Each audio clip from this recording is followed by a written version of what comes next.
Arman Tsarukyan on whether he's a Russian fighter or an Armenian fighter. He says, I'm a Russian fighter who represents Armenia. When I signed, they told me I need to represent Armenia. You don't even need a citizenship to represent a country. In the UFC, you can represent a different country each fight. So they gave me this condition that they'll sign me if I represent Armenia. I said, it doesn't matter to me if I win the title. It's going to stay in Russia anyways because I live and I train there.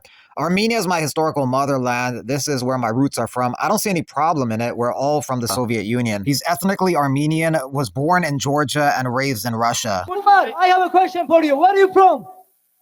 From Russia and Dagestan. Ha ha ha! Laughing. Okay, ask Arman Tsarukyan where are you from? Ask him. No. We know. He's Armenian. Ask him. Rumor PFL preparing to offer Scott Coker a deal to be their new promoter. Coker previously ran Strikeforce, which was eventually absorbed by the UFC. Then he later ran Bellator, which was overtaken by the PFL, and now maybe he will be working for the PFL perhaps. Coker is generally well respected by fighters and people in the industry. He's known as a promoter who treats fighters well, communicates well, and builds legitimate rosters. Now that Islam Makhachev is out of the 155 division, Arman Tsarukyan says no one can out-wrestle him at 155. The question is, could Ilia Topuria defensively stop the takedowns of Arman and then win a fight against him? That would have been a question that should have been answered, but they didn't give Arman Tsarukyan the title shot. Maybe one day it'll happen. Dustin Jacobe enters the light heavyweight rankings in number 14 position. He wants number 13 Nikita Krylov next. Not a bad call out. He's not talking crazy like trying to fight a top 5 guy, but he is talking a little crazy in that he wants to fight him at the White House. They're not going to do that. They're trying to load up that card with championship fights and the biggest names in the game, so that won't happen. They could add it to something like UFC Fight Night 272 in April or something like that, but not the White House card. They may only have 6 or 7 fights on that White House card. They're not going to have 6 fights that are title fights and then think, let's add Jacobe versus Krylov. It's not going to happen. Nonetheless, good fight, but just not the right fight for that event. The PFL and Movistar Plus announced a new deal to broadcast all 24 PFL events across Spain in 2026. The PFL's debut in Madrid, Spain is going to be Friday, March 20th. That's going to mark the first time a major MMA promotion has visited Spain. It's going to be headlined by Spaniard Costelo Van Steenis taking on Fabian Edwards for the middleweight title. Tom Aspinall had surgery on both of his eyes. Optegra Eye Care said, over recent months, we've been working closely with him on his recovery following his operation on both eyes. We continue the journey to get Tom's vision back to fighting fitness. If Tom Aspinall isn't able to fight anytime soon, maybe they will do an interim title fight between Cyril Gane and someone like, say, Alex Pereira. Ode Osborne is fighting at the next UFC event next weekend at UFC Fight Night Houston. He's taking on Idris Alibi. Ode Osborne says he's on a 75-75 deal with the UFC, so $75,000 a show, $75,000 to win. He's guaranteed $75K. If he wins, he'll get $150K. If he gets a finish, he'll get $175K. If he happens to get a performance bonus with the victory, he'll get $250K. So if everything works out perfectly for him, he'll get $250,000. He is the underdog in that fight, though. So next weekend's fight will be Ode Osborne's 13th fight with the UFC. He came off the Contender Series with a $10K to show, $10K to win salary. Now 13 fights in, he's at $75K. So whether this is good or not is all subjective. People might have varying opinions on that, but it's an indication of the progression of some fighters' payment starting out from the bottom, getting to this point. So if you can last in the UFC 13 fights and you're not a guy who's a ranked guy, but you can hang on the roster for 13 fights, you can perhaps work your way to a $75K deal with the UFC. His manager is Lance Spod of Iridium Sports Management, so he's the one who got him to this point. Islam Dulatov says he was offered a top 15 opponent for UFC Fight Night London on March 21st, but he declined due to Ramadan. He said he couldn't take the fight.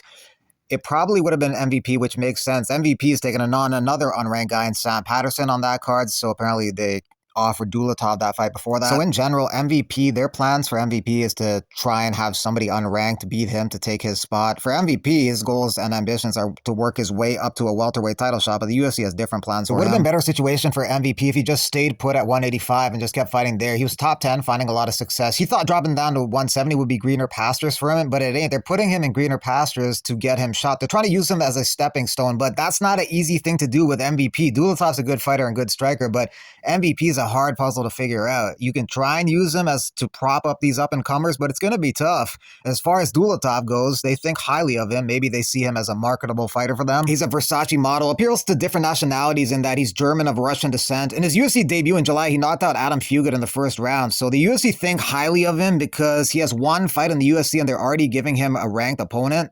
However, if you decline those opportunities, perhaps they won't give you another one because the UFC can be like that sometimes. MMA in general can be like that sometimes in terms of the pettiness and the conflict and the drama. Recently on the Fishing with Bryce Mitchell episode where MMA guru and Bryce Mitchell go fishing in Arkansas, Bryce Mitchell expressed dislike towards Ariel Helwani because he feels he is pro-cancel culture. He feels that he tries to cancel other journalists and stuff like that. This sentiment from Bryce would stem from comments that he made last year about World War II and things like that, and Ariel Helwani was very unhappy with those remarks. However, Helwani has a very angry response to Bryce's.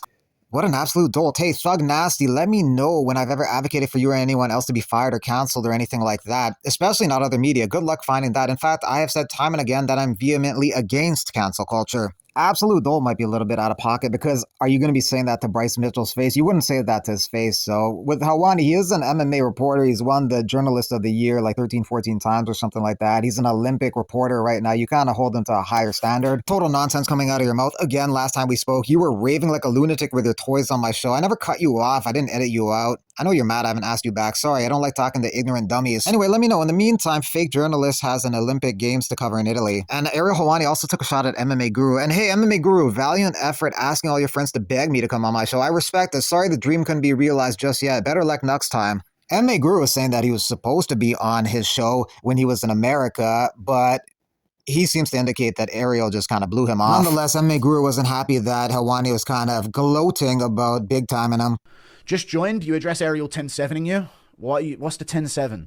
I asked to go on his show and he didn't have me on. We knew this before, but he's bragging about it on Twitter as a 43-year-old man with multiple children.